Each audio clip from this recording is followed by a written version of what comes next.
The doctors gave her the darkest diagnosis, but God had a different plan, which he revealed after she took a huge leap of faith. Today's guest experienced a healing miracle of the most dramatic kind, and she's here to tell us all about it right now.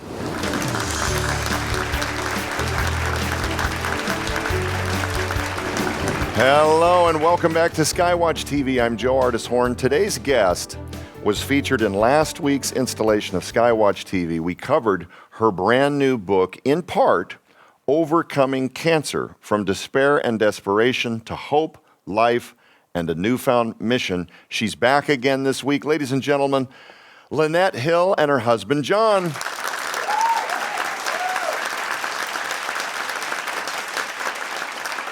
The reason I said that we covered your book in part is because truthfully, even with 4 more episodes like this that go on for roughly 30 minutes, you still can't really supplant reading the book. It's not adequate enough. We could sit here and use adjectives to describe the kind of despair and fear and difficulty and nausea and the pain from the mouth sores following what was the kind of diagnosis that most people live in perpetual fear of. I mean, it was the one that usually comes along with all the side effects, that the residues and fears of being told also that you have some finite number of months to live, or doctors are telling you how long your life might be, or the quality of life that you can expect over the coming few weeks.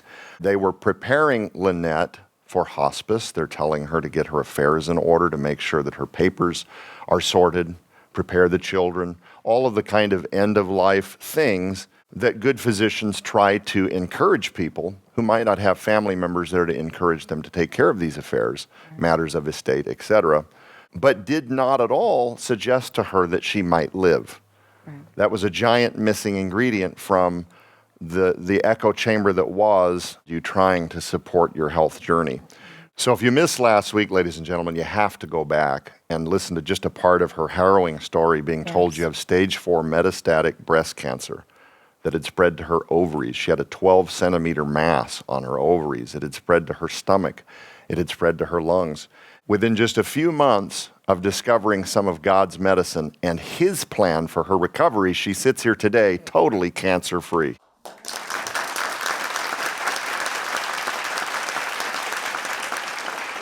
Again, if you missed last week, go back to the archives and watch the first program on her new book, Overcoming Cancer.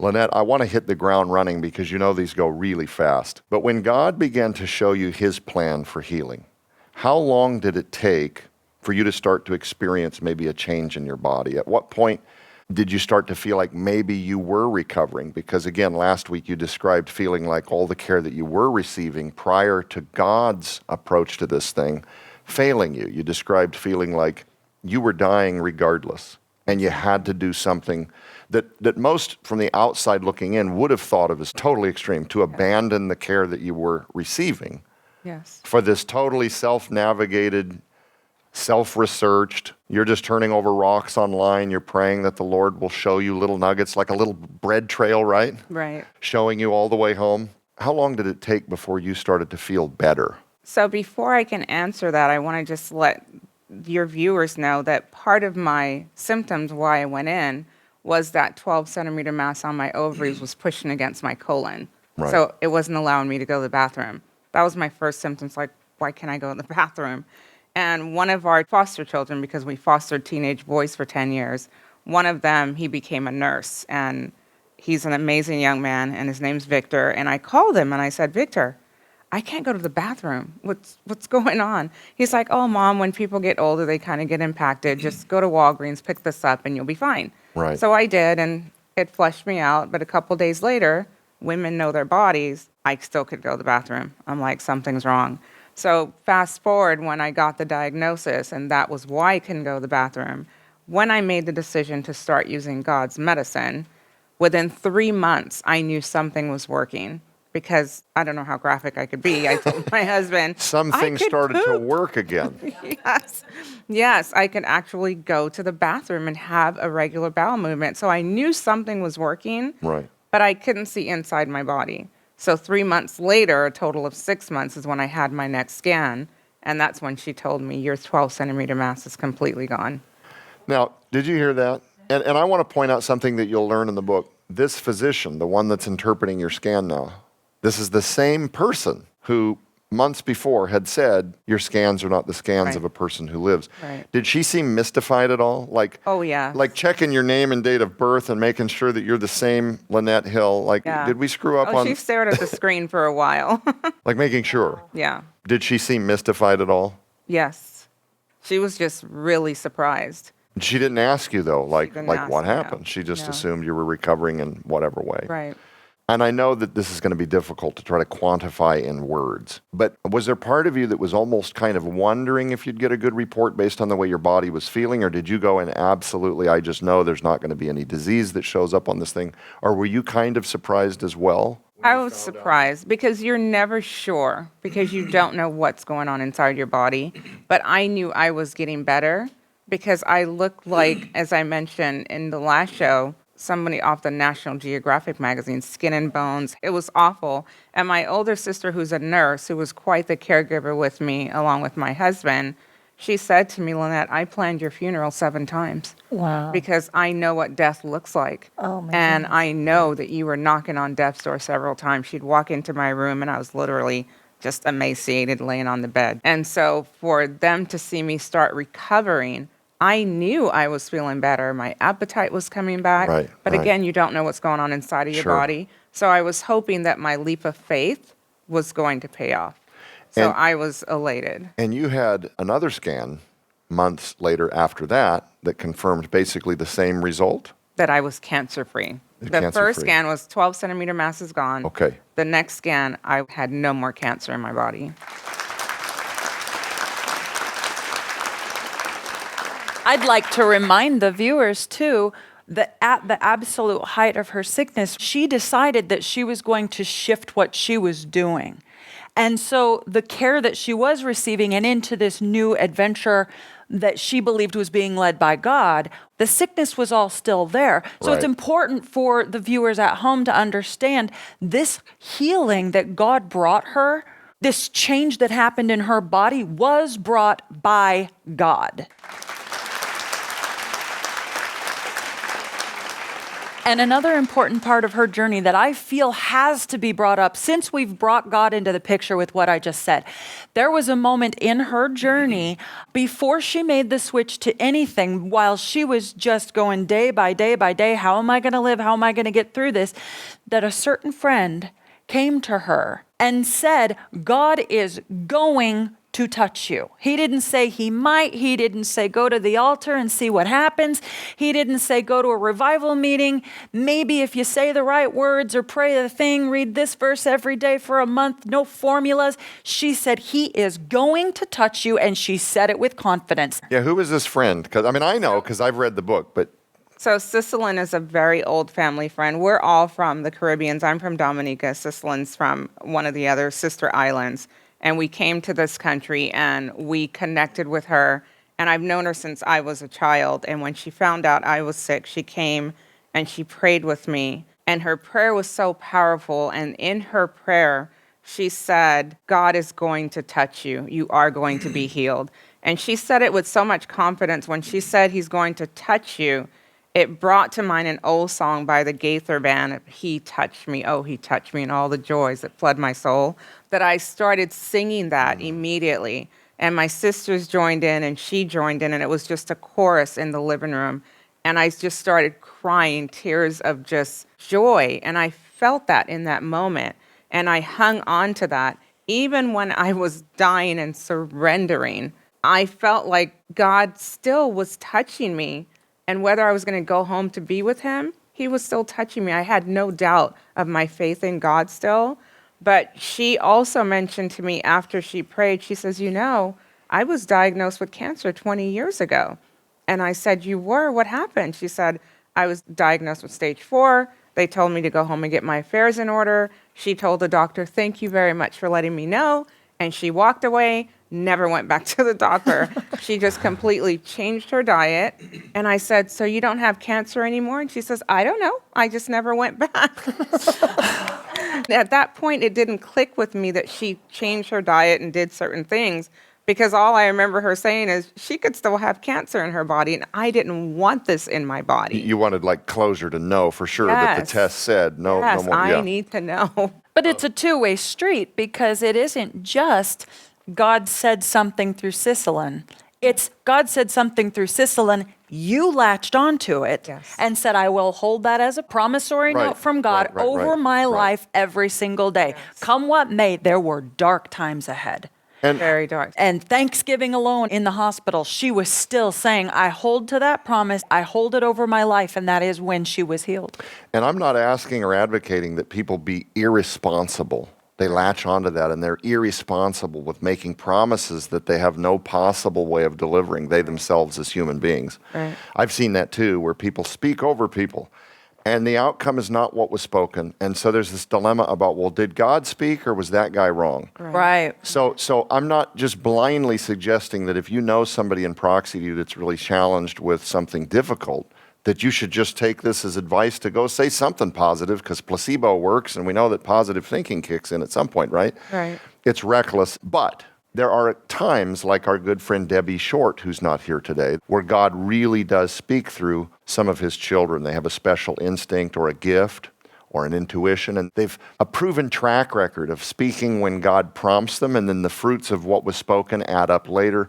We know people like this. I don't have that gift, but when I was reading the book, your friend Sicilin, I was like, let's go. I could literally feel, no, seriously, reading this book, seeing that scene, I could feel the Holy Spirit like speaking through this woman. I'm like, this landed. Yeah. And even though your journey was not one of instant spontaneous healing. Right. We're not going to make this about my book, Timebomb, but I've talked in the past a lot about how long for 20 years, with autoimmunity, prostatinia, pleurisy, prostatitis, diverticulosis, diverticulitis, dealing with infertility, et cetera, because of my diet and my lack of a lot of what you're talking about in this book, eating clean, being positive, waiting in faith for God, that I asked him for 20 years for healing. And I would have welcomed at any moment that spontaneous moment where God just goes bing and you have a new body. But you and I share that part of our stories in common, Lynette, that even though your friend spoke over you, it was not going to be that bing, I'm back 100%. It was almost like God was telling me, and you and I have talked, it's the same for you. I'm going to restore your body, but it's going to require you to become a different human being. Exactly. You're going to have to change the way you consider your temple. Exactly. How you treat your body, what you put in your body. Right. And how you manage stress, which is something, there's plenty of supply around here for stress. And it's a chronic effort to put those things before the Lord and to ask him to make the increase. Right. I want to ask you something that I didn't get time in the last program to ask you, because you had made this comment about prior to your cancer diagnosis, never going to the doctor. You went 5 times to have 5 children. Like that was your relationship to a hospital. Yeah. So there's probably people wondering, well, then how in the world do you think you got disease? Right. Why Lynette Hill? Did you ever ask yourself that? Like, why me? I mean, I've eaten salads. I'm a vegetarian. I've asked myself that so many times. My children have asked that question so many. My husband's like, you eat so healthy. This is a junk food eater, and he's healthier than anything. But one of the things I noticed since you brought up the book Timebomb, there's a Chinese proverb that says when the student is ready, the teacher will appear. And I was ready. I was so ready to learn everything. And the doors started opening for so much different information.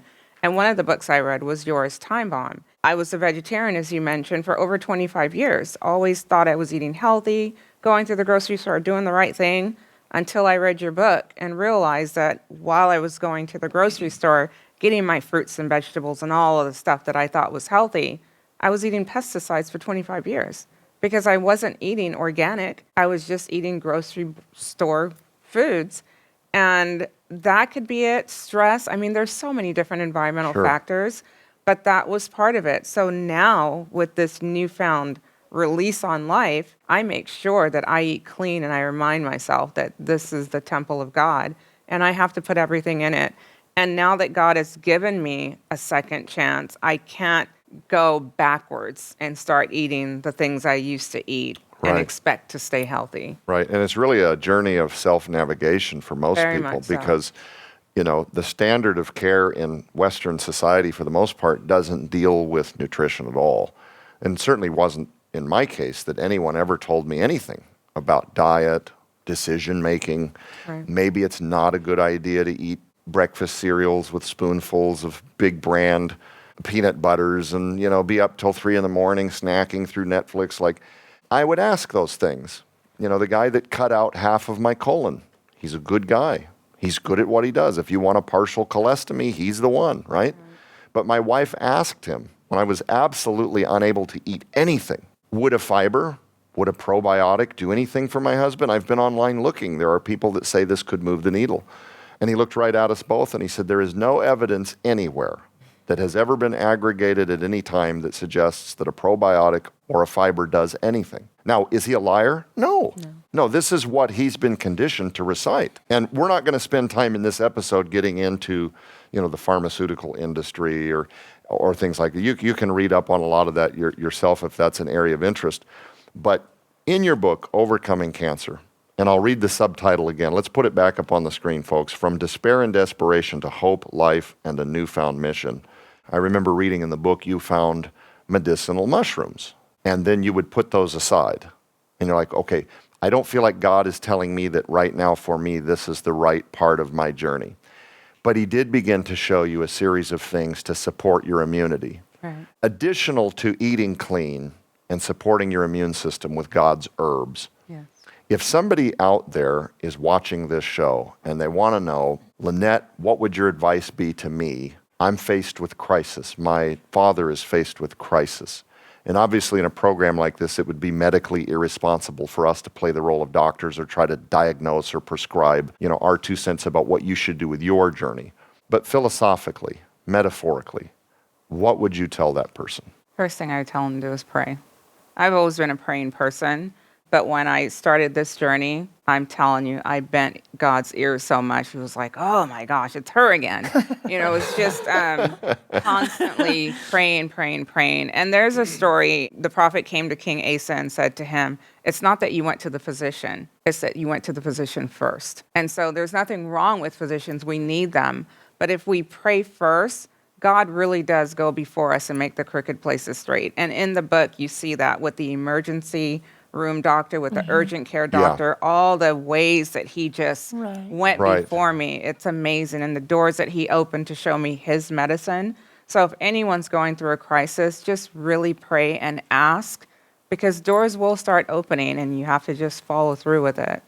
One of the things that I would like to jump back to a little bit, and it goes with what you just said, but remembering not to lose hope in these situations. You guys have mentioned several times throughout these conversations how important hope is to our general well-being, and it's also an indicator for helping to fight with things like anxiety and depression. I mean, generally the loss of hope is really where a lot of things can really begin to turn south.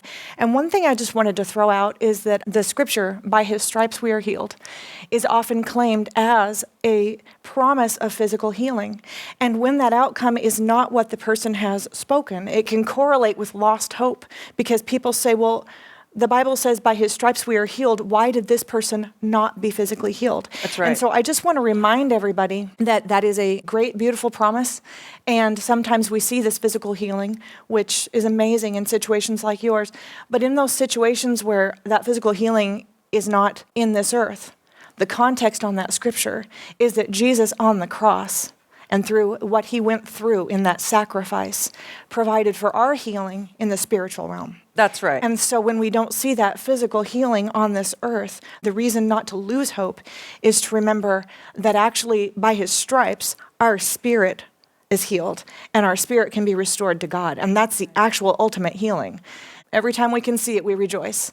Yes. But the spirit realm is also where that happens. So not to lose hope when the healing does not come in the physical realm. Can I interject something really quick on that, though? Because God said, my ways are not your ways, my thoughts are not your thoughts, and we don't know what God's plans are. And I was telling Nita yesterday, if I were to pass, I was telling my children about a verse that gives me comfort, which is Isaiah 57:1, that says, sometimes the righteous are taken, and we don't know why, but God removes the righteous to spare them from a future that is to come. So we have to just trust God and whatever his will is, especially as Christians. Mm-hmm.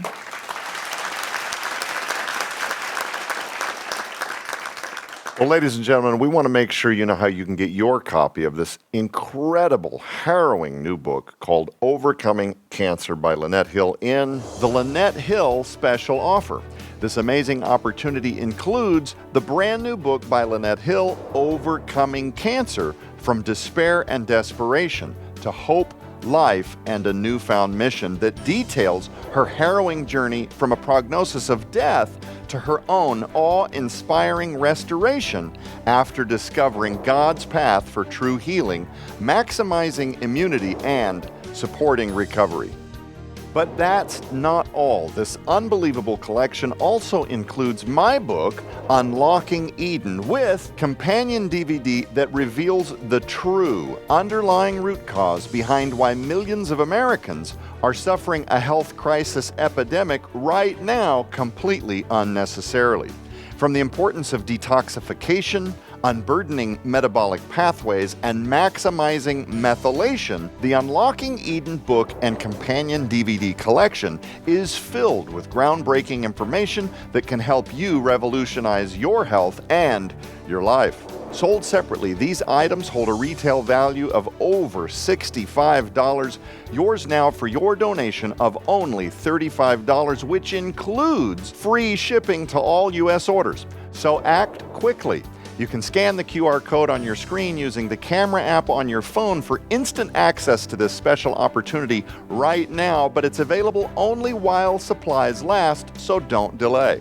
You can visit us at SkyWatchTVstore.com or call 1-844-750-4985 and ask for the Lynette Hill special offer.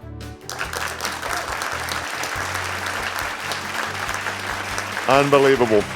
Lynette, with just a few minutes left on the clock, I want to ask you, because I know that this journey, for me, my vantage point looking at you, that God is just beginning your ministerial career. I first learned about you in social media. You came up on a feed because I research a lot of health stuff. That's the short version. One of the videos that I mentioned in last week's program that I saw, that I sent to my father, had millions and millions of plays. And so you didn't wake up one day and think, you know what, I think I want to be a rising social media star. This was not like something that you volunteered for necessarily. This was just a side effect of people learning about your journey in your own personal circles. Right. And it dawning on you that there's an opportunity maybe on places like the internet to tell this story and maybe be an encouragement to others. Right. So what made you get up one day and decide, I'm going to start putting videos online? That's a great question. One of the things that started me doing that when I got my results that I was cancer-free. And I was just elated and my feet did not touch the ground for days. But as I'm walking out of the oncology doctor's office, I have to walk past patients that look like me. And my oncologist did not ask me what I was doing. She just said, whatever you're doing, keep doing it because you look amazing and you're cancer-free. But she didn't ask me what I was doing. So I'm walking past these people that look like me, and I can't tell them, she can't tell them because she's under that pharmaceutical umbrella. So I went home and I prayed about it. It took me weeks to do that. And I said to God, this is your journey now. This is your story. And I'm going to just share it and you do whatever you want with it. And I put it on YouTube. Immediately they took it down. Put it on Instagram. Immediately they took it down. And someone says, put it on TikTok. They don't censor as much. I put it on TikTok. I woke up literally the next morning, had over 1 million views. And it's just went crazy viral. And because of that, God has just been opening doors. And now I talk to people from all over the world. My brother, who lives in Dominica still, he called me and he said, sister, someone sent me your video from the UK. And he's telling them, that's my sister. And they're like, no, this lady's all over the world. He's like, no, that's my sister. So it's just been amazing. And that's why I decided to share that, because what a lot of people don't know, if I could say really quick, is God's medicine is the original medicine. And God's medicine was not meant to break the bank. And so what science have done is taken God's medicine, added synthetic ingredients to it, but our bodies are living organisms, so we can't process synthetic things. So that's why we get the side effects. Then we get another medicine to offset that side effect. Pretty soon we're on a hamster wheel of medications, and that's not how God intended it to be. That's right.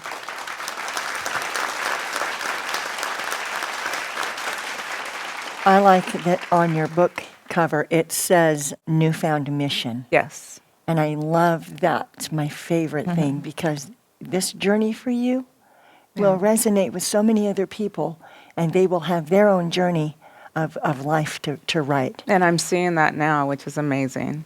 Wonderful. That's one of the things I love about her story too, is because when you read the New Testament and you read like what the miracle and the signs and the wonders that were happening in the New Testament, I don't have time to get into it, but the Greek word dunamein and the way that it communicates is that everything that Jesus did was for a sign, right? Right. So the idea that healing would come is wonderful, but now you're obligated. If you are a recipient of God's healing, whether that come through a radical touch at the altar or what you had to do, which was, okay, Lord, I see healing is coming, but I am responsible to do this, to make that healing land. Regardless of how the healing comes, now you're obligated. It is a go and tell Great Commission moment. And she harnessed that. She Yes. took it. That's her newfound mission. She's got a book coming out in multiple formats, print, Kindle, Audibles. She's got it coming out in every different direction and from all over the place. You're all over the world. And God's doing it, isn't he? Yes, He said, I'm going to touch you. And then he did. And here we are. And you're radiant. Radiant. If you're watching this program and you're guessing Lynette's age, and I know a man should never ask a woman her age, this is the part where I have permission. And you're thinking that she looks 35, maybe 38. And certainly if you read the book, there's times where you appear 70 and 80 at the crux of your story. In the photos. Do you want to tell people how old you are sitting here cancer-free today? Well, I've told my children for the last 30 years that I'm 29 because We're the same age. right? But because God has given me new life, every single day I wake up is a celebration, and this year I'll be 60.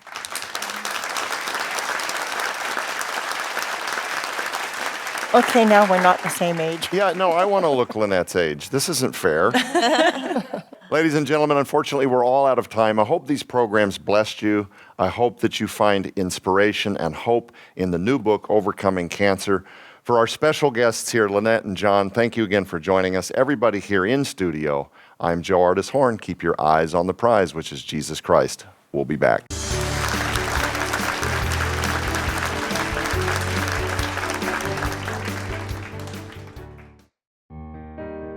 I was diagnosed with stage 4 metastatic breast cancer. It had spread to my bones. It had reached my stomach and my lungs. I had a 12-centimeter mass on my ovaries. After months of treatment, my doctors informed me that my scans were not the scans of a person that lives. But that was all before I completely surrendered to God, and He began to show me His plan for true healing. Today, I am cancer-free.